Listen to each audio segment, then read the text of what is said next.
नमस्कार शेतकरी मित्रांनो, या प्रोसेसला ॲक्लिमटायझेशन म्हणलं जातं.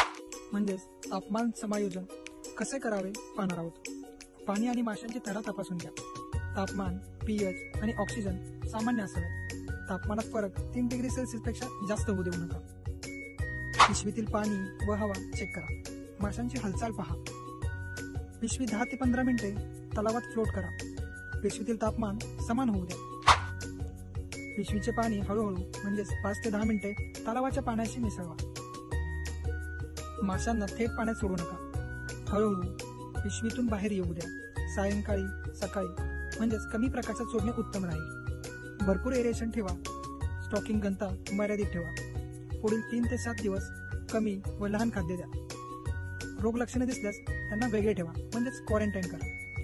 त्यांचे निरीक्षण सुमारे 24 ते 72 तास करा.